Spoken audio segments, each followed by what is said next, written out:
আসসালামু আলাইকুম প্রিয় দর্শকবৃন্দ, চলে এসেছি আমরা ফুলকপি এবং পাতাকপির একটা খেতে। যেই ফুলকপি পাতাকপি আমরা অন সিজন মানে সিজন থাকবে না তখন কিন্তু আমরা এইগুলো বাজারে পাবো। এই পাতাকপিগুলো কিন্তু এখনো ছোট ছোট, এই যে দেখেন এখনো কিন্তু এখানে আপনার ফুল বা কিছু এখনো হয় নাই, এটা একেবারে ছোট। এটা আরো কমপক্ষে 1 মাস লেগে যাবে বড় হতে। তো দেখেন বিশাল বড় একটা ক্ষেত, এই ক্ষেতে অনেক শুধু পাতাকপি, শুধু এখানে দেখা যাচ্ছে পাতাকপি। পাশাপাশি এখানে দেখছি আমরা এই যে গোলাপের বাগানও করছে, গোলাপ গাছের বাগান করছে।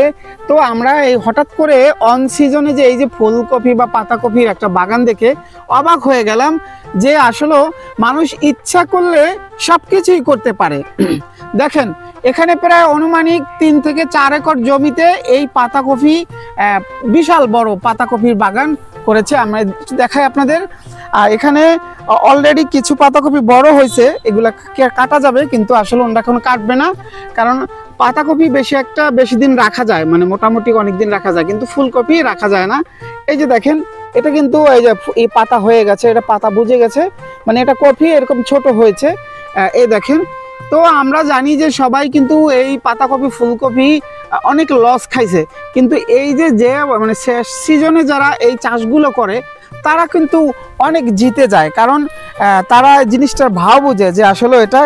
এখানে একটা ফুলকপির একটা গাছ দেখি, এই যে এটা ফুলকপি, এই যে দর্শক দেখেন ছোট্ট একটা কলি হয়েছে, এই যে ফুলকপির ছোট্ট একটা কলি হয়েছে। তো এই অসংখ্য এরকম বাগান দেখা যায় এই সাভারে আসলে, অসংখ্য বাগান দেখা যায়। আমরা একটু সামনে যাব, এই বাগানের পাশাপাশি এখানে এই যে পাশে দেখেন গোলাপ ফুল, গোলাপ ফুলের চাষ, মানে পাশাপাশি গোলাপ ফুলও হবে। এই যে এটা গোলাপ গাছ, এই যে দেখেন এটা কিন্তু গোলাপ গাছ, ঠিক আছে। কয়দিন পরে এই গোলাপ গাছে গোলাপ ধরবে। আর এটার পাশাপাশি এই পাতাকপি বা ফুলকপির পাশাপাশি আমরা আরেকটা জিনিস দেখলাম, সেটা হলো টমেটো। মাশাআল্লাহ দেখেন টমেটোগুলো সুন্দর হয়েছে, আমরা একটু দেখানোর চেষ্টা করি। এই দেখেন টমেটো, এই যে টমেটো আমরা দেখলাম। তো এখানে এই যে টমেটো কিন্তু এই যে পাকছে দর্শক, এই যে দেখেন এই যে লাল হয়েছে, এই যে হলুদ হয়েছে, এগুলো কাটা যাবে। তো এই যে অল্প একটু বাগানে কিন্তু দেখেন টমেটো চাষ করছে, অল্প একটু বাগানে কিন্তু কত পরিমাণে হয়েছে একটু খেয়াল করে দেখেন, কত পরিমাণে হয়েছে গাছে। এগুলো কিন্তু কয়েকদিন পরে সব পেকে যাবে। আমরা একটু দেখার চেষ্টা করি। এই যে দেখেন এগুলো হলুদ হয়েছে, এই যে এগুলো হলুদ হয়েছে।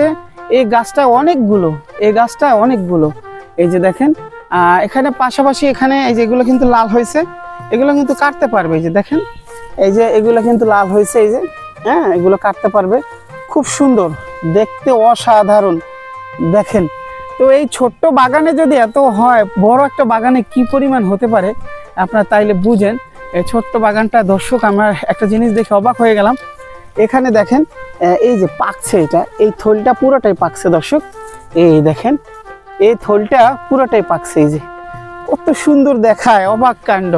তো এই বিশাল বিশাল এই পাতাকপির ক্ষেত, আশা করি উনি লাভবান হবেন, কারণ এই ক্ষেতে কিন্তু লসের সংখ্যা খুবই কম, কারণ এখন পাতাকপি ফুলকপির অনেক দাম পাওয়া যায়। তো সবাই ভালো থাকবেন, সবাইকে আসসালামু আলাইকুম।